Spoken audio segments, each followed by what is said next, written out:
这是一家五口在旅途中随手拍下的一张全家福。父母站在后排，3个儿子围绕身旁，每个人脸上都带着笑。当时谁也不会想到，这个平静的家庭会在不久后迎来一场灭顶之灾。2026年5月3日周日凌晨1点30分，澳洲悉尼西南部罗斯米德朱丽叶街一处住宅内，一通000报警电话突然响起。接线员当时并不知晓，电话那头一个五口之家的命运已经在这个寂静的夜里被彻底改写，现场的血腥程度超乎想象。其中3人在袭击中已失去了生命，1名重伤者正在等待救援，而行凶者则已驾车扬长而去，消失在了夜色之中。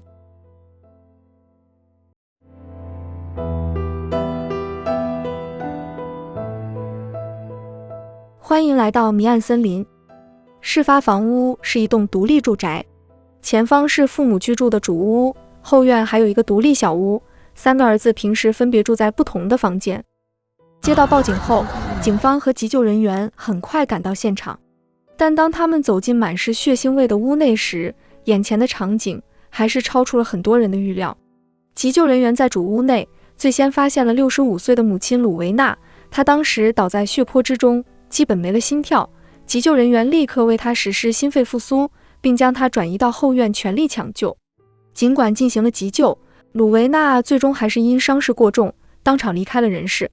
第二个被发现的是64岁的父亲冯周朝，与母亲不同的是，他还有微弱的生命迹象，但他的头部遭受了极其严重的钝器伤害，颅骨变形。急救人员用最快的速度将他抬上救护车，送往利物浦医院进行抢救。但由于他的伤势过于严重，医院方面虽然竭尽全力，依然没能将他从死神的手中夺回。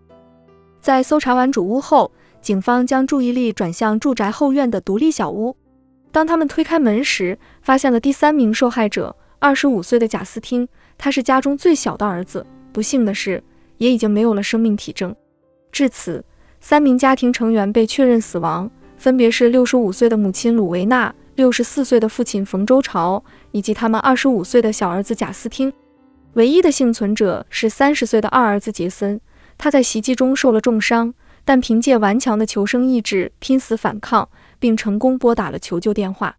杰森随后被送往利物浦医院救治，经过紧急抢救后已无生命危险，而32岁的长子杰基则不见踪影。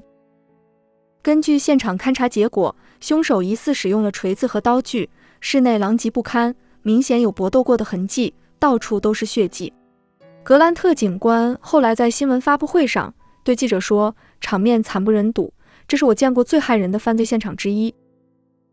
With a very grisly crime scene, this is an incredibly rare incident and it is incredibly tragic. 令人匪夷所思的是，大约凌晨2点30分左右，也就是说，在案发约1个小时之后，一辆银色斯巴鲁驶入案发现场。此时，这条原本安静的街道上已经停满了警车和救护车，周围的邻居也被响声吵醒，有人目睹了接下来的一幕。那辆银色轿车缓缓停在封锁线外，车门打开，一名年轻男子走下车，他没有反抗，而是立在原地。当警方走向他时，他举起了双手。警方立即将他逮捕，随后带往坎贝尔敦警察局接受讯问，并扣押了涉案车辆，车子的门把手上还留有血迹。这名男子正是这个家庭的长子，32岁的杰基。当天晚些时候，他被正式指控犯有3项谋杀罪以及1项谋杀未遂罪。这条街上的一位居民回忆，自己在凌晨1点30分左右被一阵尖锐的汽车引擎声吵醒，一开始还以为是有人在飙车。警方事后推测，那很可能是杰基在袭击家人后开着车子仓皇逃离时发出的声响。根据调查，夫妻俩在1998年买下这栋房屋，就一直生活在这里，3个儿子也相继在这栋房子里长大。这是一个在此生活了整整28年的移民家庭。对于周围的邻居来说，这一家人就是那种非常低调，不太跟人来往，但从不惹麻烦的标准好邻居，也从未有过家暴或家庭纠纷记录。时年25岁的贾斯汀是家中最小的儿子，也是这起惨案中最令人心碎的受害者之一。当警方在后院的小屋里找到他时，他已经没有了生命迹象。那间独立小屋是他生前的居所，也成了他人生的终点。贾斯汀是悉尼大学工程专业的学生，成绩非常优异。朋友和同学回忆，他性格温和，人也聪明，人缘很好，说话总是轻声细语，从不跟人起冲突。原本前程似锦，正处在人生最好的年华。他的离世也令所有认识他的人均感到无比的震惊与惋惜，许多人用走得太早来表达深切的遗憾。在这场惨案中，唯一的幸存者是家中的次子，时年30岁的杰森。他在身受重伤的情况下，拼尽全力拨通了急救电话，并提供了关键信息，从而成为案件的重要证人和报案人。如果他当时放弃，或者因为失血过多而昏迷，那么等到警方第二天发现这栋房屋时，可能除了凶手无一生还。也正是因为他的这通电话，警方得以在1个小时内就控制了嫌疑人。杰森随后在医院接受了紧急治疗，现在已无生命危险，但身体的伤口可以痊愈，心理的创伤恐怕一辈子都难以愈合。一夜之间，他失去了父亲、母亲和弟弟，而凶手是他的大哥杰基。时年32岁的杰基是家里的长子，也是制造出这场惨案的人。然而，在朋友和同学眼中，他并非大家印象中的问题青年，反而他曾是学校里的尖子生。乔纳森是杰基的高中同学，也是他多年的好友。两人一起在安巴维尔高中读书，后来又一起完成了水管工的学徒培训。案发次日，乔纳森在法庭外接受媒体采访时说，在他自己人生最困难的时候，杰基一家曾邀请他到家里住过一段时间，对他非常照顾。他们就是那种很普通安静的人家，对人很友善，和大家没什么不同。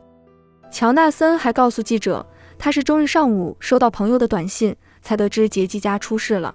当时他非常震惊，根本不敢相信杰基能做出这种事。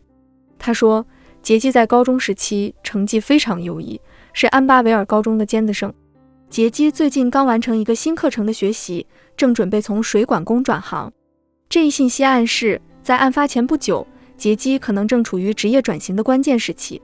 但他同时又提到，杰基的生活起起伏伏，状态有时很不好，性格也有不稳定的一面，甚至认为他正在经历一些精神上的困扰。关于精神困扰，我们或许能从他的社交媒体上窥见一些答案。